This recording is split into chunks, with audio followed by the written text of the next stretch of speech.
በጎፋ ዞን በእርሻው ዘርፍ የተሰማሩ 27 ኢንቨስተሮች ይገኛሉ። ከነዚህም የመሳይ በዛብህ አግሮ ቢዝነስ እርሻ 360 ሄክታር ስፋት ያለው ሲሆን በዚህ ዓመት ከ160 ሄክታር መሬት በላይ የለማው የማሽላ ሰብል በዘመናዊ ማሽን እየተሰበሰበ ይገኛል። ሞዴል አርሶ አደር ካማካታና አርሶ አደር አግዞ ግትሜ በኮምባይነር በመታገዝ የሚሰበሰበውን የማሽላ ምርትና አጠቃላይ የእርሻ እንቅስቃሴ ተመልክተው ልምድ ሊቀስሙ ከተገኙ የአካባቢው አርሶ አደሮች መካከል ናቸው። አርሶ አደሮቹ እንደሚናገሩት ኢንቨስትመንት እርሻው ወደ ስራ ከገባ ወዲህ የተሻሻሉ የግብርና ዝርያዎች ከማግኘት አንስቶ የሰብል ተረፈ ምርትን ለእንስሳቶቻቸው መኖነት እየተጠቀሙ መሆናቸውን ይናገራሉ። 2007 ጀምረን ምረት እዚህ ኢንቨስተር ላይ ነው እኔም እዚህ ያለ ሰው ነኝ።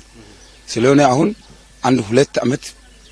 ሁለት አመት ወደ ላይ በጣም ጥሩ ሁኔታ እያየ ነው የሚሄደው።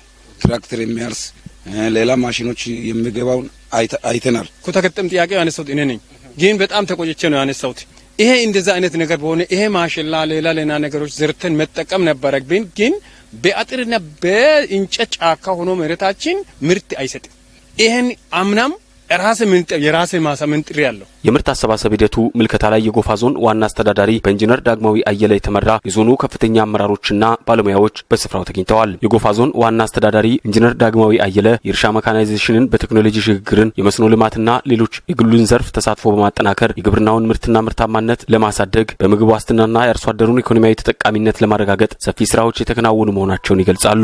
እንደ ዞን እንግዲህ ለመጀመሪያ ጊዜ በዚህ በኮምባይነር የሚመረት የሚሰበሰበውን እያየን ነው።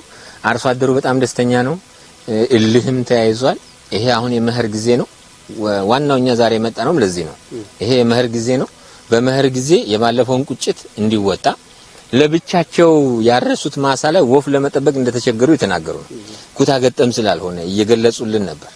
ኩታ ገጠም ቢሆን ኖሮ ወፉን የመቆጣጠር አቅማቸው ከፍ ይላል፣ ዝንጀሮ የመቆጣጠር አቅማቸው ከፍ ይላል። ይሄንን በተለምዶም ያቁታል። ውሃ ገብ በሆኑ አካባቢዎች ላይ አርሶ አደሩ የሚያነሳቸውን ቅሬታዎች ለመፍታት የአካባቢውን ተራሮች ማልማትና መጠበቅ እንደሚገባም በዚህ ወቅት ገልጸዋል።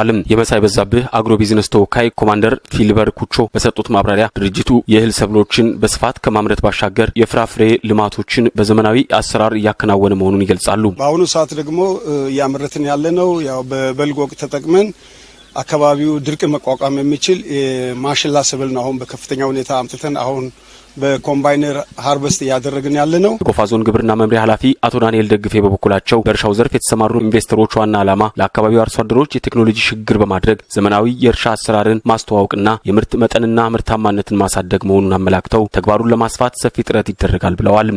ማሽላ ዘር እዚህ ቦታ ላይ መባዛቱ ራሱ ለኛ ትልቅ አድቫንቴጅ ነው ወይም ትልቅ እድል ነው። ይሄንን ማሽላ የክልሉ ግብርና ቢሮ ተቀብሎ ለሌሎች ዞኖችም ለኛ ዞን ወረዳዎችም የሚያሰራጭበት ሁኔታ አለ። የጎፋ ዞን ኢንቨስትመንት ጽህፈት ቤት ኃላፊ ወይዘሮ አማረች በየነ በጎፋ ዞን በእርሻው ዘርፍ 27 ኢንቨስተሮች እንዳሉ ገልጸው በኢንቨስትመንት ሰበብ መሬት ወስደው ያላለሙ ኢንቨስተሮችን ክትትል በማድረግ እርምጃ የተወሰደ መሆኑን የገለጹት ኃላፊዋ ይህ ውጤትም የዘርፉ አንዱ ማሳያ ነው ብለዋል። መሬት ወስዶ 100% ሳያለሙ ቁጭ የሚያደርጉትን እርምጃም እየወሰድን የምንቀጥልበት ሁኔታ መሆኑን በዚህ በጀት ዓመት ጠንካራ አቋም ስንይዝ እንደዚህ አይነት ውጤታማ ስራ ማየት እንችለናል ማለት ነው።